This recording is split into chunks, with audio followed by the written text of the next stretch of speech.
Sobat Jalan, tidak seperti biasanya hari ini sepi. Dari pagi Kang Ara menunggu penumpang sampai tengah hari gini belum dapat juga. Sempat sih tadi ada yang masuk, tapi dibatalkan. Padahal Kang Ara sudah senang, ternyata batal. Tidak apa-apa, mungkin belum rezeki. Baik, siap Mas. Puji Tuhan, akhirnya ada pesanan juga.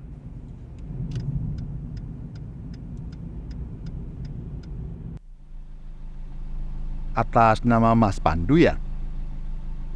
Betul, saya sendiri. Ayo kawan masuk. Sepertinya gembira sekali mas-mas dan mbak ini. Ah, iya Kang. Kami baru selesai persekutuan Ima Kris. Ima Kris, apa itu? Kalau boleh tahu? Ikatan Mahasiswa Kristen, Kang. Oh, luar biasa mas-mas dan mbak ini. Zaman sekarang banyak anak muda yang sibuk, jadi kurang tertarik ikut persekutuan. Padahal di persekutuan pasti dapat banyak berkat ya mas. Pasti Kang. Puji Tuhan berkat yang saya dapat hari ini membuat saya sukacita sekali Kang. Wah, kedengarannya menarik. Boleh berbagi? Tentu Kang. Tadi ya, ada pemaparan dari kakak senior namanya Kak Desi. Dia mantan anggota Ima Kris yang sekarang pelayanan di Alor NTT. Dia cerita tentang pelayanannya bersama teman-temannya. Mulai dari mengajari anak-anak merawat tubuh, menjaga kebersihan diri dan rumahnya, mengajar membaca, mengajarkan keberanian untuk berbicara, untuk memupuk kepercayaan diri, dan masih banyak lagi deh. Bukan hanya untuk anak-anak, tapi Kak Desi dan tim juga mengajari ibu-ibu di sana untuk memasak berbagai variasi makanan yang sehat dan bergizi dengan menggunakan bahan lokal deh. Keren gak sih? Yang menarik buatku sih, cara mereka melibatkan masyarakat untuk melihat suatu permasalahan bersama-sama. Misalnya, masalah air bersih yang diceritakan tadi.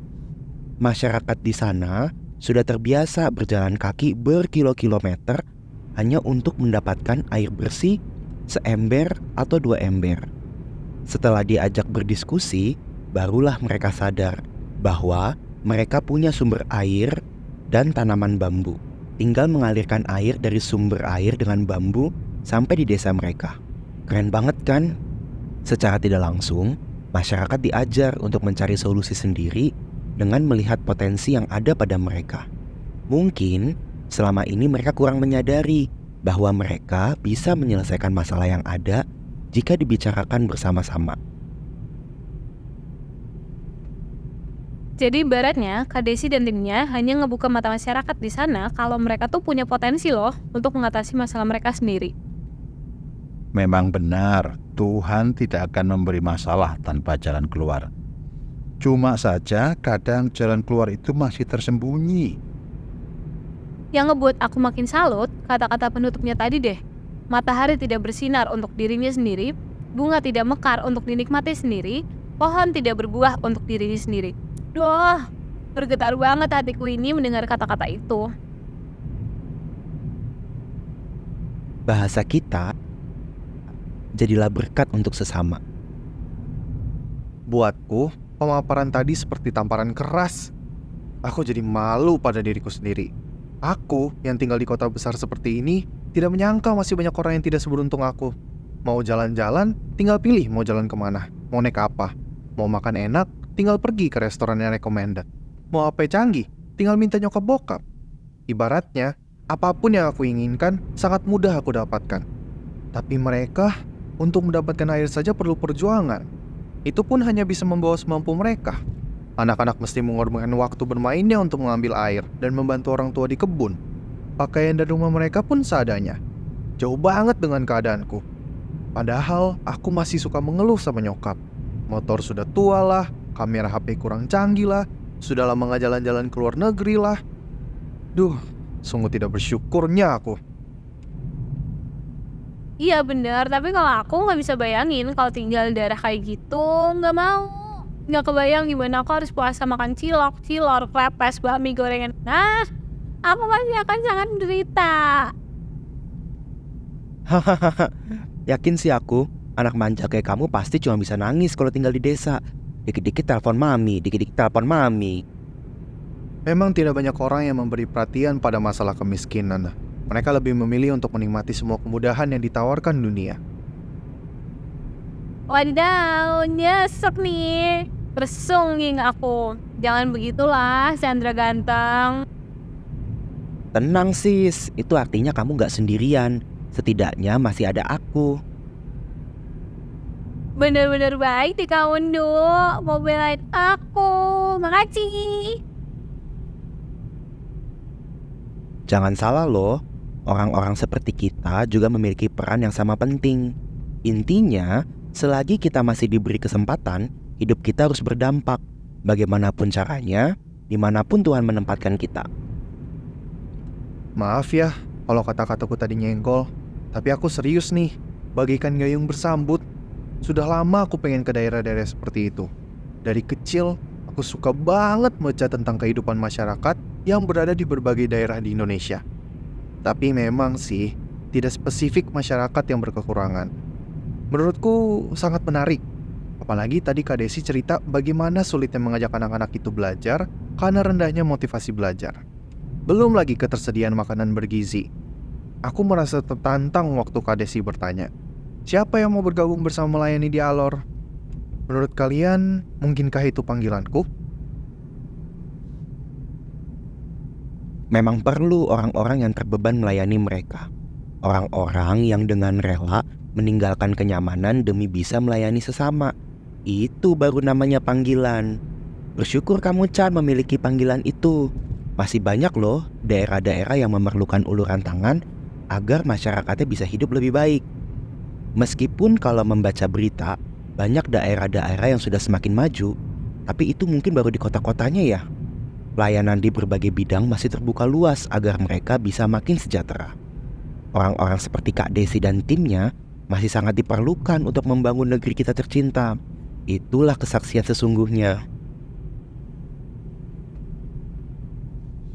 Iya juga sih. Mungkin karena terbiasa dengan fasilitas lengkap yang ada, aku jadi kurang peka pada kebutuhan orang lain. Sharing-sharing seperti pengalaman Kak Desi jadi membuat aku bertanya-tanya. Apa sih yang sudah aku lakukan selama ini bagi sesama? Menjadi garam dan terang bukan hanya di kota-kota besar. Saling tolong-menolong juga berlaku hingga di pelosok sana. Ya sesuai dengan firman Tuhan lah. Yang kuat menolong yang lemah. Senggol dong. Chan, kenapa kamu diem? Aku jadi ragu nih. Ragu kenapa? Apa mungkin keluargaku mengizinkan? Secara aku kan anak tunggal. Belum tentu nyokap bokap mendukung. Aku pergi beberapa hari saja, kayaknya mereka keberatan. Iya juga sih. Sebaiknya kamu kumpulin dulu keinginanmu itu. Selain berdoa supaya orang tuamu memberi lampu hijau, juga pikirin ulang apa benar itu panggilanmu. Atau hanya terbakar emosi saat. Supaya tidak sia-sia kamu kesana. Karena kalau ternyata itu bukan panggilanmu, kamu akan frustasi sendiri menghadapi tantangan di sana. Kami akan dukung dalam doa ya Chandra. Lah kalau kamu gimana Ndu? Tertarik juga nggak? Maybe. Tapi mungkin ini bukan panggilanku sis. Aku akan tetap menjadi pebisnis. Tapi aku akan support pelayanan-pelayanan misi seperti ini. Pelayanan misi tidak bisa berjalan sendiri. Perlu dukungan dari banyak pihak. Aku dukung kamu Chan. Boleh juga tuh. Makasih ya kawan-kawan. Bagus sekali itu. Kang Ara pernah dengar ada pengusaha-pengusaha Kristen yang mendukung pelayanan di daerah-daerah terpencil. Itu juga cita-cita mulia. Tuhan mau memakai anak-anaknya melayani dengan cara berbeda-beda sesuai bidang masing-masing. BTW, kamu bagaimana sis? Dengar-dengar Raka calonmu yang dokter itu mau lulus. Aku doakan dia ditempatkan di luar Jawa juga ya. Dan kamu jadi ibu dokter yang pintar bikin cilok, cilor, batagor. Kamu jahat banget deh. Masa aku jadi pengusaha cilok sih? Pendapatku sih beda ya.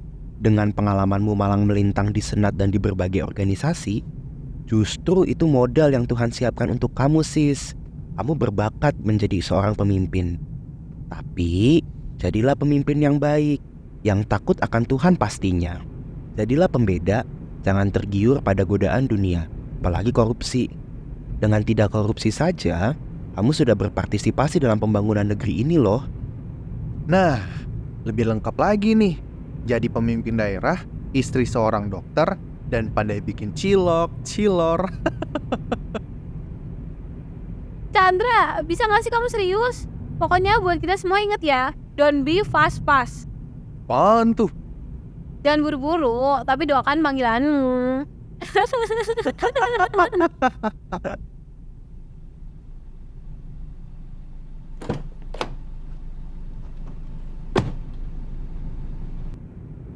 Keren juga anak-anak muda ini, Sobat Jalan.